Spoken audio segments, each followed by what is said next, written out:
বাংলাদেশের রাজনীতিতে এখন আলোচনার অন্যতম কেন্দ্রে আছে ত্রয়োদশ জাতীয় সংসদ নির্বাচন। একদিকে বাংলাদেশের অন্তর্বর্তী সরকার নির্বাচনের প্রস্তুতি নিচ্ছে বলে দাবি করছে, অন্যদিকে নির্বাহী আদেশে ১৬ বছর ধরে ক্ষমতাসীন আওয়ামী লীগের কার্যক্রম নিষিদ্ধ আছে। নির্বাচন যদি সত্যি ঘনিয়ে আসে তাহলে দেশটির সবচেয়ে পুরাতন দলটি কি করবে, এমন প্রশ্ন রেখে গণমাধ্যমে কিছু প্রতিবেদন প্রকাশিত হচ্ছে।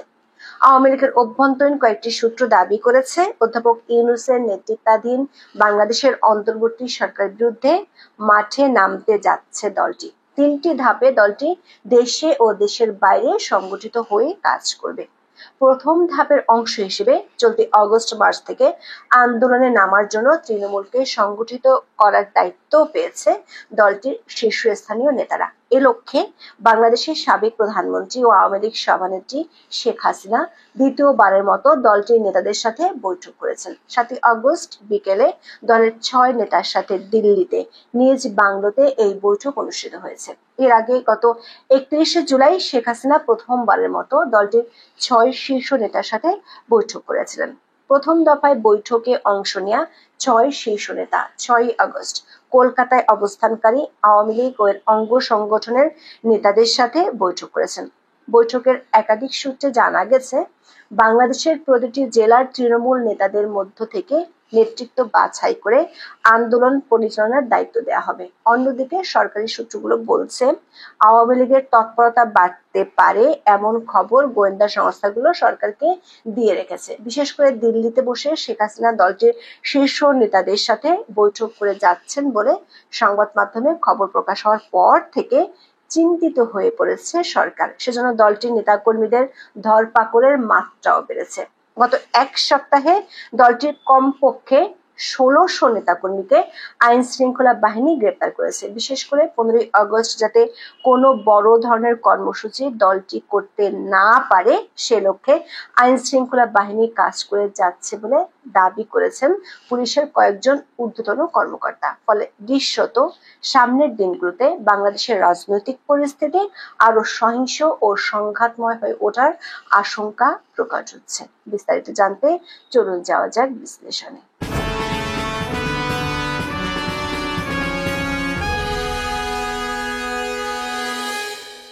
আওয়ামী লীগের ক্ষমতা হারানো আর শেখ হাসিনার দিল্লিতে অবস্থানের ১ বছর হয়ে গেল। শেখ হাসিনা ছাড়াও দলটির সাবেক মন্ত্রী, সাংসদ ও ক্ষমতাধর নেতাদের অনেকেই দেশের বাইরে আছেন। ডেভিল হান্ট সহ কমপক্ষে ২টি বড় অভিযানে দলটির অনেক নেতা কর্মীকে সরকার গ্রেপ্তার করেছে। মব সন্ত্রাসের মাধ্যমে বহু নেতা কর্মীর বাড়িঘর জ্বালিয়ে দেওয়া হয়েছে। বাংলাদেশের অন্তর্বর্তী সরকারের পক্ষ থেকে অবশ্য দাবি করা হয়েছে, আওয়ামী লীগের উপর ক্ষুব্ধ হয়ে মানুষ এসব করেছে। গ্রেপ্তার ও নিপীড়ন এড়াতে বহু নেতাকর্মী দেশের মধ্যে পালিয়ে আছেন। দলটির সাবেক মন্ত্রী, এমপি সহ নেতাকর্মীদের একটা বড় অংশ গ্রেপ্তার হয়ে মানবতা বিরোধী অপরাধ ও হত্যাকাণ্ড সহ বিভিন্ন মামলায় বিচারের মুখোমুখি হচ্ছেন। শেখ হাসিনা সহ দলটির শীর্ষস্থানীয় নেতাদের বিরুদ্ধে জুলাই হত্যাকাণ্ডের ঘটনায় মামলার স্তূপ জমে গেছে। আন্তর্জাতিক অপরাধ ট্রাইব্যুনালে শেখ হাসিনা ও সাবেক স্বরাষ্ট্রমন্ত্রী আসাদুজ্জামান খান কামালের বিরুদ্ধে মামলার শুনানি চলছে। এরই মধ্যে গত ১০ই মে সরকার নির্বাহী আদেশে দলটির কার্যক্রম নিষিদ্ধ করেছে। আগে আওয়ামী লীগ ও এর অঙ্গ সংগঠনগুলোর বিক্ষিপ্ত কিছু মিছিল চোখে পড়লেও ১০ই মের পর এগুলো কমে গেছে। দেশের ভেতরে কোনো অঞ্চলে দলটি কোনো তৎপরতা নেই। গত ২ মাসে চোখেও পড়েনি কোনো তৎপরতা। দলটির তৎপরতা মূলত চলছে অনলাইন ভিত্তিক। সাবেক প্রধানমন্ত্রী নিয়মিতই দলটির অফিসিয়াল ফেসবুক পেজে অডিও বার্তা দিয়ে থাকেন। লাইভে দলটির তৃণমূলের নেতাকর্মীদের সাথে কথা বলেন। কিন্তু এক সময় দুর্দণ্ড প্রতাপশালী দলটি জুলাই আন্দোলনের পর কি তাহলে চুপসে গেল? এমন প্রশ্ন উঠছে সাম্প্রতিক সময়। বেশ কিছু গণমাধ্যমে প্রকাশিত প্রতিবেদনে প্রশ্ন তোলা হয়েছে, দলটির ভবিষ্যৎ কি? আগামী নির্বাচনে যদি আওয়ামী লীগকে অংশ নিতে দেয়া না হয় তাহলে দলটি কি করবে? এরই মধ্যে গণমাধ্যমের খবর হলো, গত ৩১শে জুলাই শেখ হাসিনা দলের ৬ শীর্ষ নেতাকে দিল্লিতে ডেকে পাঠিয়েছিলেন। এই ৬ জনই বর্তমানে ভারতে আছেন। তাদের সাথে ওই দিন ৪.৫ ঘন্টা বৈঠকের পর বেশ কিছু নির্দেশনা দিয়েছেন। শেখ হাসিনার নির্দেশ অনুযায়ী 6 আগস্ট ওই 6 নেতা কলকাতার পার্ক স্ট্রিটে আওয়ামী লীগ ও অঙ্গ সংগঠনের প্রায় 50 জন নেতার সাথে বৈঠক করেন। অধ্যাপক ইউনূসের নেতৃত্বাধীন সরকারের পদত্যাগের দাবিতে দলটি আন্দোলনে নামার সিদ্ধান্ত নিয়েছে। 3টি ধাপে দলটি আন্দোলনের কর্মসূচি হাতে নিয়েছে। প্রথম ধাপ হলো বাংলাদেশে ছড়িয়ে ছিটিয়ে থাকা তৃণমূলকে সংগঠিত করা। বৈঠকে উপস্থিত 50 জন নেতাকে নিজ নিজ এলাকায় নিজেদের তৃণমূলকে সংগঠিত করার দায়িত্ব দেওয়া হয়েছে। যেসব নেতা দেশে আছেন তাদের মধ্য থেকে নেতৃত্ব বাছাইয়ের নির্দেশনাও দেওয়া হয়েছে। যেহেতু সরকারের পক্ষ থেকে নির্বাচনের কথা বলা হয়েছে, তাই দলটির আন্দোলনের দাবি হবে no Awami League no election, মানে আওয়ামী লীগ ছাড়া কোনো নির্বাচন যাতে না হয় সেজন্য দলটি সর্বশক্তি দিয়ে আন্দোলনে যাওয়ার পরিকল্পনা করছে, এমনটাই দাবি করেছেন দলের কয়েকজন নেতা। অবশ্য দলটির এখন যে অবস্থা তাতে দলটি আদৌ সংগঠিত হয়ে আন্দোলন করতে পারবে কিনা এমন প্রশ্ন উঠতে পারে। দলটির নেতারা বলছেন দলের 6 সিনিয়র নেতার সাথে শেখ হাসিনার বৈঠকে এই বিষয়টি নিয়ে আলোচনা হয়েছে। সেজন্য কমপক্ষে 3 স্তরে নেতৃত্ব বাছাইয়ের কথা বলা হয়েছে, যাতে আইন শৃঙ্খলা বাহিনী গ্রেপ্তার করলেও সাংগঠনিক তৎপরতা দমে না যায়। এদিকে 7 আগস্ট দ্বিতীয় দফায় শেখ হাসিনা দিল্লিতে তার বাংলোতে আওয়ামী লীগের আরো 6 নেতাকে বৈঠক করতে ডেকেছেন। এই 6 নেতা হলেন সাবেক শিক্ষামন্ত্রী ব্যারিস্টার মহিবুল হাসান চৌধুরী নওফেল, সাবেক সংসদ সদস্য আলাউদ্দিন নাসিম, ইলিয়াস মোল্লা, নাঈম রাজ্জাক এবং ডক্টর সেলিম মাহমুদ। আগের বৈঠকের মতোই এ বৈঠকে সাবেক প্রধানমন্ত্রী শেখ হাসিনা এই 6 নেতাকেও বর্তমান পরিস্থিতিতে করণীয় সম্পর্কে বেশ কিছু নির্দেশনা দিয়েছেন। এই বৈঠকে দেশের প্রতিটি বিভাগে দেশের অবস্থানকারীদের মধ্য থেকে যোগ্যদের নেতৃত্ব দেওয়ার বিষয় নিয়ে আলোচনা হয়েছে। বিবিসি বাংলার এক খবরে বলা হয়েছে, আওয়ামী লীগ গত বছর আগস্টে সরকারের পতনের ঘটনাকে ষড়যন্ত্র তত্ত্ব হিসেবে প্রতিষ্ঠার কৌশল নিয়ে ঘুরে দাঁড়াতে চাইছে। দলটির বক্তব্য হচ্ছে, দেশি বিদেশি ষড়যন্ত্রে শেখ হাসিনার সরকারকে উৎখাত করা হয়েছে। গত 1 বছরে দলটির বেশিরভাগ নেতাকর্মীর যোগাযোগ মূলত অনলাইনে, বিশেষ করে টেলিগ্রাম চ্যানেলে। ফলে দলটির নেতাকর্মীদের মধ্যে আস্থার সংকট দেখা দিয়েছে। দলের অনেকেই মনে করেন 76 বছরের আওয়ামী লীগ এবার সবচেয়ে বেশি সংকটে পড়েছে। দলের নেতাকর্মীদের চাঙ্গা করতে তৃণমূলের যোগাযোগ বাড়ানোর পাশাপাশি আন্তর্জাতিক ক্ষেত্রে যোগাযোগ বাড়াচ্ছে দলটি। দলটির পক্ষ থেকে আন্তর্জাতিক সংস্থা ও দেশগুলোর কাছে বার্তা পৌঁছে দিতে চায় যে গত বছরের জুলাই আগস্টে দলটির বিরুদ্ধে দেশি বিদেশি ষড়যন্ত্র হয়েছিল। এজন্য শেখ হাসিনা দলের কয়েকজন সিনিয়র নেতাকে দায়িত্ব দিয়েছেন। তৃতীয় ধাপে দলের নেতা কর্মীদের চাঙ্গা করতে শিগগিরই শেখ হাসিনা ভিডিও বার্তা দিতে পারেন বলে দাবি করেছেন দলটির কয়েকজন নেতা।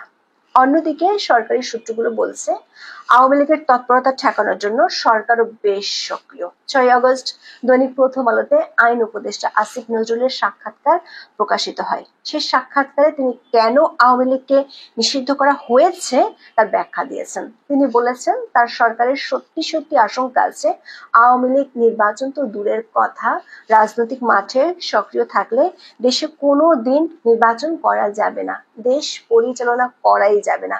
তিনি দাবি করেন, ইন্টেলিজেন্স রিপোর্ট আছে যে সরকারের বিরুদ্ধে আনসারের বিক্ষোভ সহ বিভিন্ন বিক্ষোভে আওয়ামী লীগের ইন্ধন ছিল। বেশ কিছু ক্রেডিবল এভিডেন্স বা বিশ্বাসযোগ্য প্রমাণ আছে। পুলিশের একাধিক সূত্র বলছে, ডেভিল হান্ট ও চিরুনি অভিযানে 2 দফায় আওয়ামী লীগের প্রায় 10,000 নেতাকর্মীকে গ্রেপ্তার করা হয়েছিল। মনে করা হয়েছিল দলটির শক্তি কমে গেছে, কিন্তু এনসিপির গোপালগঞ্জে সমাবেশকে ঘিরে দলটির শক্তি সম্পর্কে সরকারের নতুন ধারণা হয়েছে। গোপালগঞ্জে আইন শৃঙ্খলা বাহিনীর গুলিতে মানুষ মারা যাওয়া, অসংখ্য লোককে গ্রেপ্তার পর সরকার সমালোচনার শিকার হয়েছে। সেখানে 13টি মামলায় 15,000-এর বেশি আসামি করে গ্রেপ্তার অভিযান চালানো হয়েছে। গোপালগঞ্জে মোটামুটি ক্র্যাকডাউন চললেও গোয়েন্দা তথ্য হলো দক্ষিণবঙ্গের বেশ কয়েকটি জেলায় আওয়ামী লীগের এখনো শক্ত অবস্থান আছে। এমনকি ঢাকাতে দলটির কয়েকটি মিটিং এর খবর গোয়েন্দারা পেয়েছে। এরপর থেকে গোয়েন্দা তথ্যের ভিত্তিতে সারা দেশে আওয়ামী লীগ ও এর অঙ্গ সংগঠনগুলোর নেতাকর্মীদের গ্রেপ্তার চলছে। পুলিশ সদর দপ্তরের তথ্য অনুযায়ী আগস্ট মাসের প্রথম 5 দিনে সারা দেশে চলমান বিশেষ অভিযানে আওয়ামী লীগের 1593 নেতাকর্মীকে গ্রেপ্তার করেছে পুলিশ। 15 আগস্টকে সামনে রেখে আওয়ামী লীগ যাতে কোনো অনুষ্ঠান বা তৎপরতা চালাতে না পারে সেজন্য গ্রেপ্তার অভিযান চালিয়ে যাবে পুলিশ। আওয়ামী লীগের একটি সূত্র বলছে, দলের তৃণমূলের তৎপরতা বাড়ানোর পর আওয়ামী লীগ তার নির্বাচনী মিত্র মানে 14 দলকেও মাঠে নামার অনুরোধ করবে। লক্ষ্য হবে এই দলগুলোকে ছাড়া যাতে দেশে কোনো নির্বাচন না হয়। নমস্কার প্রিয় দর্শক, ক্যালকাটা ডায়ালগস থেকে মনোজ দাসের প্রীতি ও শুভেচ্ছা। গত পরশু 5 তারিখে ঢাকায় জুলাই বিপ্লবের সনদ প্রকাশিত হয়েছে। এই সনদ নিয়ে গত কয়েক মাস ধরে প্রচুর জল্পনা চলেছে। এমন সন্দেহ অনেক মহল থেকে উঠছিল যে এই সনদ দেশের বর্তমান সংবিধানকে সরিয়ে তার জায়গা নেবে। এসব সন্দেহ যে একেবারে ভিত্তিহীন সেটা নয়। ছাত্র জনতাদের যে মুষ্টিমেয় অংশ এখনো কিংস পার্টিতে আছে, সেখানে নেতাগিরি করছেন, তারা এমন একটা ভাব দেখাচ্ছিলেন যেন এই জুলাই সনদ এসে দেশের সরকারের খোল নলচে সব একেবারে পাল্টে দেবে। রাষ্ট্রপতির বিদায় হবে, নতুন রাষ্ট্রপতি হবে, আর উপদেষ্টা পদ থাকবে না, তার জায়গায় বিপ্লবী সরকার প্রতিষ্ঠিত হবে, ইত্যাদি ইত্যাদি। সেই সনদ প্রচুর তামঝাম করে প্রসব হওয়ার পরে দেখা গেল খোদা পাহাড় নিকলা চুহা, পর্বতের মুশিক প্রসব। বিশদ আলোচনায় তাই যাব না ওই সনদ নিয়ে। এই সনদ প্রকাশের পর আওয়ামী লীগের এক কর্তাকে ফোন লাগালাম, বললাম বিএনপি, জামাত, এনসিপি 3 দল মিলে ইউনূসের সঙ্গে ক্ষুব্ধ গলা জড়াজড়ি করে এই সনদ বের করলো। পুরো সনদ জুড়ে শুধু ওই কিংস পার্টি বা এনসিপি বা দেশের কি হবে সেটা কথা নয়, পুরো সনদ জুড়ে শুধু আওয়ামী লীগকে গালাগালি দেয়া হয়েছে। তো এই পরিস্থিতিতে দেশবাসীর উদ্দেশ্যে আপনারা কি পার্টির পক্ষ থেকে কিছু বলবেন না? মানুষ কিন্তু হাপিত্তেশ করে বসে আছে আপনাদের কথা শুনবে বলে। উনি বললেন কলকাতায় থাকা নেতারা বৈঠকে বসছেন। সেই বৈঠকটা গতকাল হয়েছে সেই বৈঠকটা, সেখানে সমস্ত বিষয় নিয়ে তিনি জানালেন সমস্ত বিষয় নিয়ে আলোচনা হবে। দিল্লি থেকে শেখ হাসিনার নির্দেশ এসেছে। তো এই বৈঠকটা হওয়ার কথা 6 তারিখ সন্ধ্যেবেলায় বৈঠকটি হওয়ার কথা। বৈঠকের খবর আমি পাইনি, কারণ একটা ব্যাপার ঘটে গেছে ইতিমধ্যে।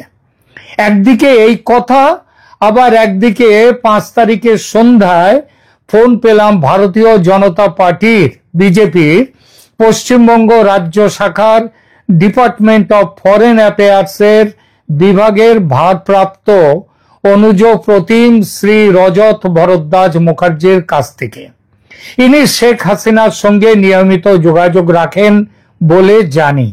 গত সপ্তাহে তিনি কথা বলেছেন হাসিনাজির সঙ্গে। কি কথা হয়েছে সেটা আমাকে জানিয়েছেন।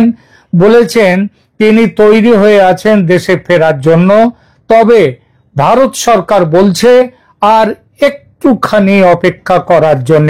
খুব বেশি অপেক্ষা নয়, একটুখানি অপেক্ষা। আওয়ামী লীগের এক নেতার সঙ্গে কথা, তারপর বিজেপির বিদেশ বিভাগ দেখেন এমন নেতার আমাকে নিজে থেকে ফোন করা। আজ কলকাতায় নেতাদের বসা, মানে গতকাল বসে গেছেন তার খবরটা এখন আমি পাইনি। তো নেতাদের বসা, এই সব মিলে কিছু হলো কিনা জানি না, হঠাৎই একটা অদ্ভুত কাণ্ড ঘটলো। আমার হোয়াটসঅ্যাপ অ্যাকাউন্টে এসে হাজির হলো একটি বড়সড় বার্তা। যে নম্বর থেকে এসেছে নম্বরটা অচেনা নম্বর, কার নম্বর জানি না, কিংবা এটা সম্ভবত কোনো কি বলবো না জানাবার জন্যই নম্বরটা রাখা। সম্ভবত আওয়ামী লীগের কোনো একটি কার্যালয় থেকেও কেউ পাঠাতে পারেন এটি, অথবা অন্য যে কেউ পাঠাতে পারেন। আলাদা একটি মেসেজে লেখা, একটা মেসেজে বার্তা, আরেকটি মেসেজে আরেকটি ছোট্ট করে একটি লেখা যে এটি একটি ড্রাফট মেসেজ, চূড়ান্ত করার প্রস্তুতি চূড়ান্ত করবেন মাননীয় নেত্রী শেখ হাসিনা জি। আপনার চ্যানেল ক্যালকাটা ডায়ালগসের বিপুল জনপ্রিয়তা বাংলাদেশে, তাই পাঠালাম। দয়া করে এই বার্তাটি নিয়ে একটি প্রতিবেদন করলে বাধিত হব, এবং এই প্রতিবেদন দেখার পর বাংলাদেশ থেকে যারা এই বিষয়ে তাদের নিজস্ব কোনো মতামত দিতে চান এখানে যোগ করার ব্যাপারে, তাহলে সেটা পাওয়া যাবে। আমার মনে হয় সেইটাই ছিল উদ্দেশ্য।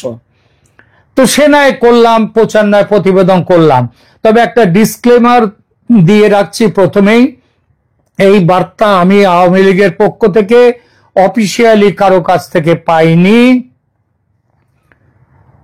কে পাঠিয়েছেন আমি সেটা জানি না। বার্তায় লেখা আছে, দাঁড়ান পড়ছি বার্তার শিরোনামটা কি। আওয়ামী লীগের পক্ষ থেকে বাংলাদেশের জনগণের কাছে আবেদন। প্রিয় দেশবাসী, আমাদের জাতির ইতিহাসের এক গুরুত্বপূর্ণ মুহূর্তে আওয়ামী লীগ আপনাদের উদ্দেশ্যে এই আহ্বান জানাচ্ছে। লক্ষ লক্ষ মানুষের রক্ত ত্যাগের বিনিময়ে মুক্ত হওয়া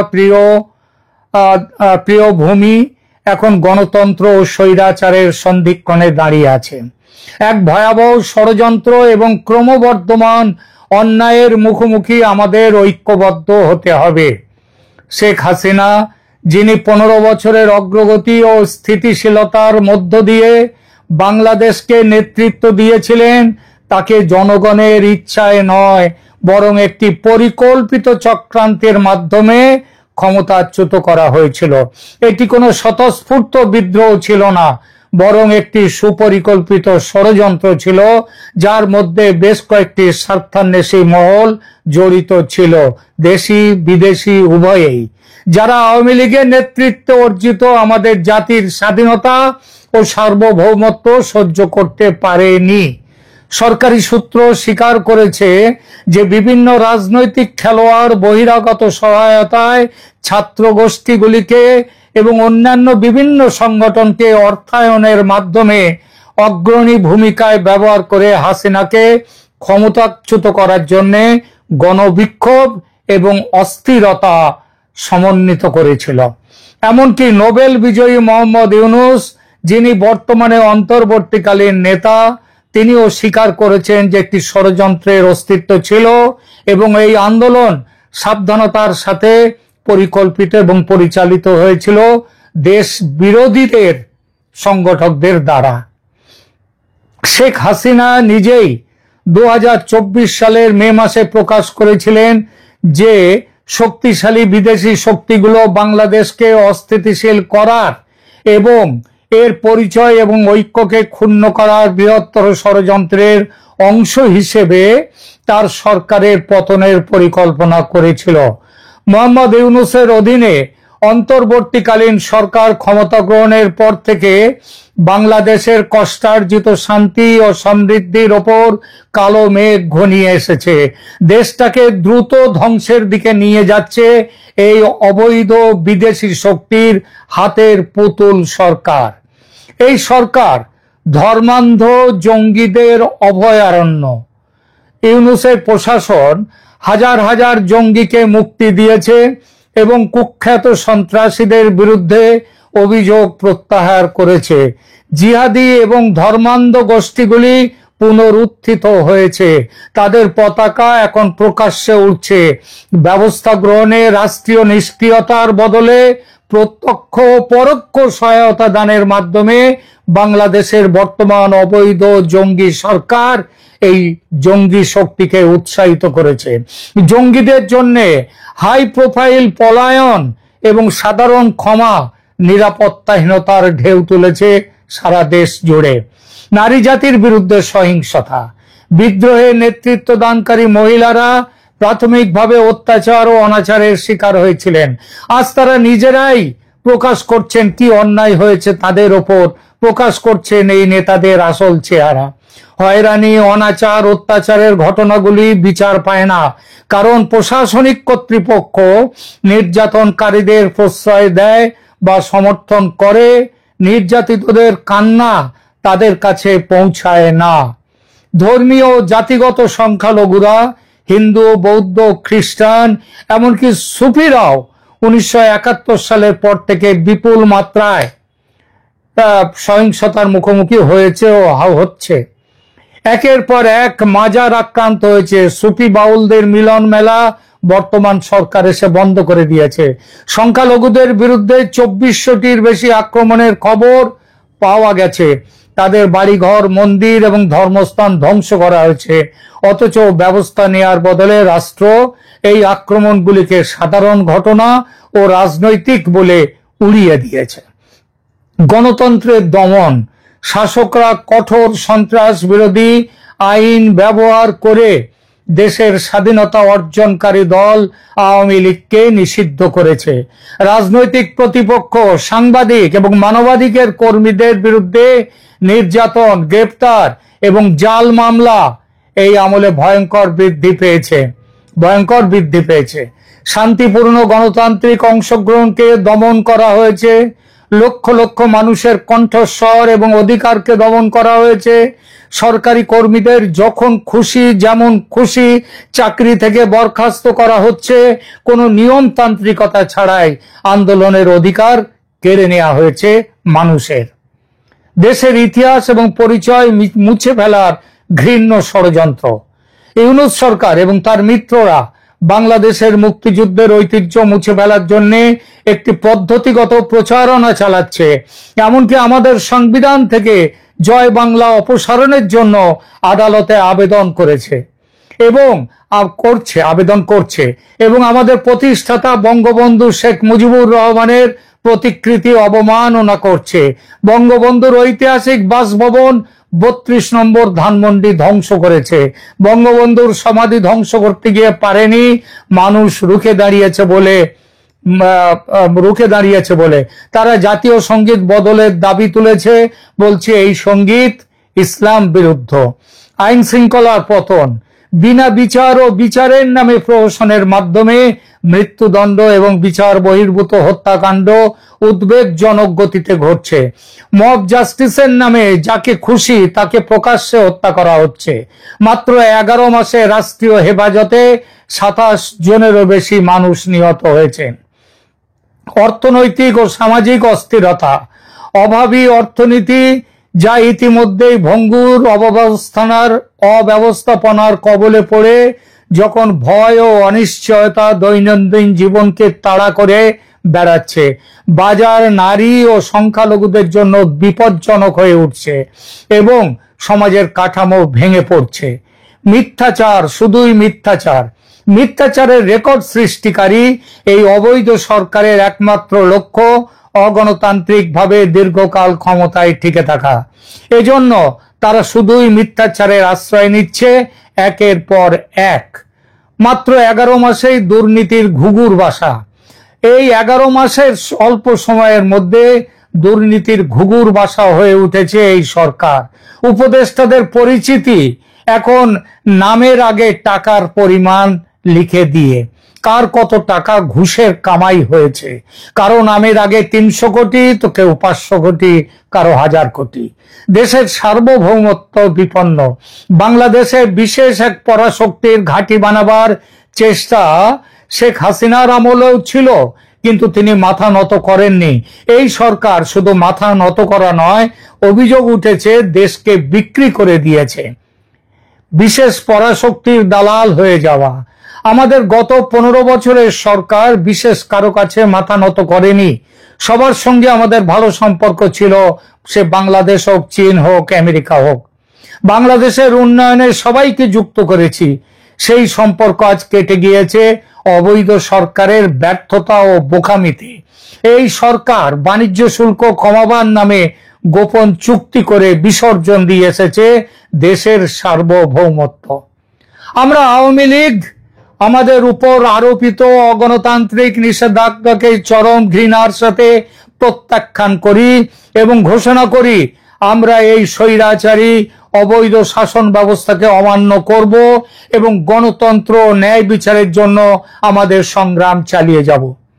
আমরা বাংলাদেশের জনগণকে মুসলিম, হিন্দু, বৌদ্ধ, খ্রিস্টান, মাটির প্রতিটি পুত্র এবং কন্যা শান্তিপূর্ণভাবে কিন্তু দৃঢ়তার সাথে জেগে ওঠার জন্য আবেদন করছি। আপনার কণ্ঠস্বর প্রতিধ্বনিত হোক সারা দেশ জুড়ে। অবাধ, সুষ্ঠু এবং অন্তর্ভুক্তিমূলক নির্বাচনের মাধ্যমে অবিলম্বে গণতন্ত্র পুনরুদ্ধারের দাবি করুন। অবৈধ ইউনূস সরকারের আরোপিত ভয়, ঘৃণা এবং বিভাজনের রাজত্বকে প্রত্যাখ্যান করুন। সংবিধান রক্ষা করুন, আমাদের শহীদদের সম্মান করুন এবং আমাদের মুক্তিযুদ্ধের ধর্ম নিরপেক্ষ অন্তর্ভুক্তিমূলক চেতনা রক্ষা করুন। সংখ্যালঘু নারী, সুশীল সমাজ এবং রাজনৈতিক বিরোধী যারা নির্যাতিত তাদের সকলের পাশে দাঁড়ান। আওয়ামী লীগ বাংলাদেশের মূল্যবোধ ও স্বাধীনতার রক্ষক ছিল, আছে এবং থাকবে। একসাথে আমরা ন্যায় বিচার, গণতন্ত্র এবং অগ্রগতি পুনরুদ্ধার করব, এই প্রতিজ্ঞা করছি। জয় বাংলা, জয় বঙ্গবন্ধু, বাংলাদেশ জিন্দাবাদ।